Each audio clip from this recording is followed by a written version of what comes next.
But we still have men and women who are out there doing great work.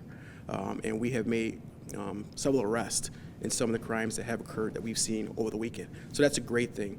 I tell people all the time, there may be a lot of businesses that are closed. We are not. The Rochester Police Department is open for business, and if you out there creating a crime, we will still come after you. So that's one thing that we will continue to do. But I can't stress enough that we are in a pandemic here. We are in a pandemic.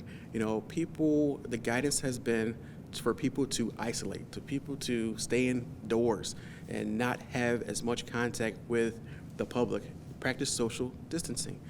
So that'll be our message. We're not to the point where we're arresting people. We're not to the point where we're fining people, but we're strongly advising people to follow guidance. So you're not seeing a notable drop in crime either?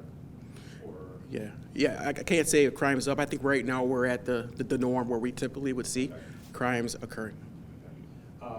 Locust Club, when I talked to them earlier, they were saying they'd like to see some changes like arrests be done with wagons out in the community, perhaps some outdoor processing. Is there any work in that direction? Yeah, President Mazzio and I, have been joined at the hip on our messaging. We have, I've reached out to him and said, anything that you think that we could be doing better for the department as a whole. We both have an interest in this, obviously, our members. Right now we're all on one team. And yes, so he does provide suggestions, and we do consider those suggestions and the best for our members. Whatever is going to work out there for our members, that's what I'm committed to do, to make sure that they're safe and to make sure that they can go out there and safely serve the public. We are talking about possibly standing up a wagon. We're still debating that and considering those things. Like I said, we are doing a lot in law enforcement. We're changing things and making decisions that we've never made before when it comes to operating practices, policies, and procedures. Each and every day we think of something that we could be doing different. And part of that is having conversations and trying to get to the point of not waiting to the last minute.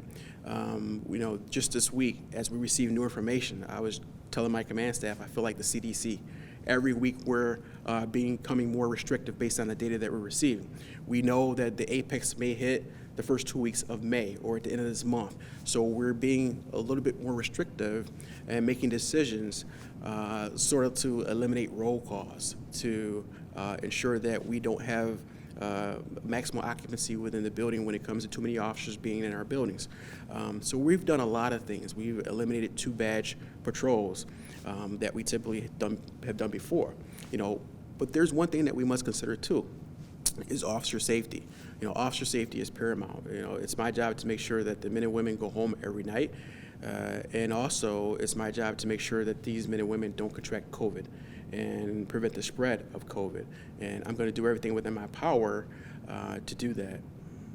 General morale, how would you describe that in the department? I tell you what, the men and women are fighters. They know they have a job to do. This is a job that requires a higher calling, service over self.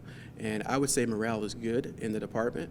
There is a great dialogue between, the union and I, as well as, the members and the supervisors out on the road.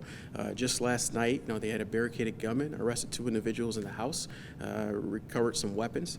They're going out there doing exactly what we expect them to do, and they're not wavering. They have a commitment to this community. They have a commitment to each other, and they have a commitment to serving. And I think that's why they signed up for the job. And I couldn't be prouder of them reacting in the fashion that they are dealing with this pandemic that we've never seen before. They're adjusting. We are adapting. In many situations, we are overcoming. And I couldn't be prouder of the men and women in this department. My last question: testing. Do you have enough? Could you use more? Testing with regard to officers.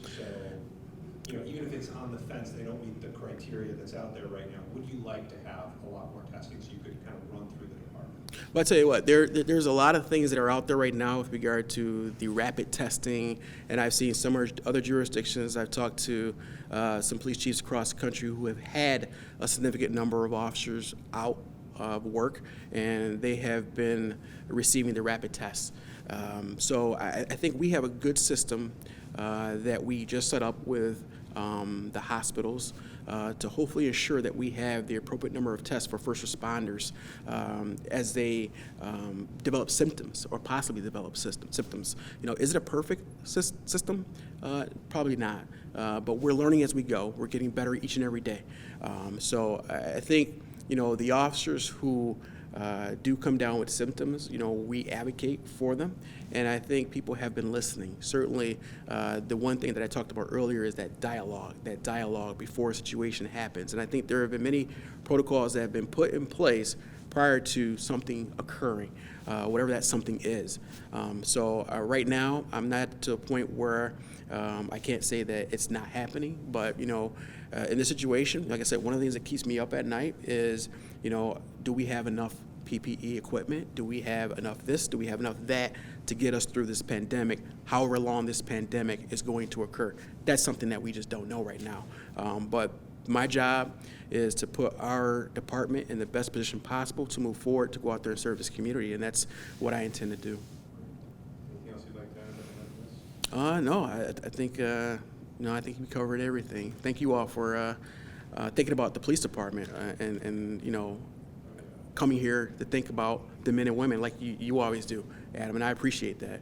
I think sometimes the men and women who are on the front lines, police officers, do not get enough exposure, and I've been touting to the men and women that tough times don't last forever. Tough people do, and the men and women of the Rochester Police Department are tough people. Yeah, no question. Well, I appreciate you. No problem. Thank you. Great. If you don't mind, just let me Get some B-roll. Yeah. You got it. So, what are your hours? You're go from you're flexible, huh? Yeah. I have to be in at 5 and 6 and 11 to anchor the news. So it's those are my hours, absolutely. And then I would say generally between 1 and I would say on average 1 p.m. to midnight. 1 p.m. to midnight. Okay, that's not too bad. It's not too bad. Yeah. Normally before this, I was getting in around 1:32, so it's just an extra. I would say the only stressful thing is I got a kid at home and the phone calls start. The world wakes up at 9 a.m. Mm-hmm. So No matter what's that's going fun. on, he's up and at it. And of course, when I can interview you or someone will come. Okay. But overall, it's been. I'm lucky I still. I was just talking to Jay, but I'm lucky I still have work. Oh my gosh. Yeah. There's going to be some tough decisions made, I think, across the board when it comes to what municipalities are dealing with because of COVID-19. Yeah. So. When you talk about a polling point, that's one of my big concerns is that eventually people will run out of money. That, and I think what I've been telling my command staff is that we're going to see a lot of trauma as a result of this. Nurses, doctors who have seen things that they've never probably seen before, the pace that they've never seen before, and also people in the community who have a lot of anxiety. We're talking about people losing their loved ones who have not had a chance to bury their loved ones. Right. So we're going to need a lot of, I think, mental health workers, a lot of social workers in the times to come, throughout this. And when we come out of this, whenever that is, we're going to see a lot of hurt and pain. Yeah. And, so I've been kind of gearing my folks for that. And, we'll see. We take it day at a time. I hope there's also going to be openings in many different ways, positive ones. And one of them might be the police-community relations, where it's we got through this together. It's funny you bring that up because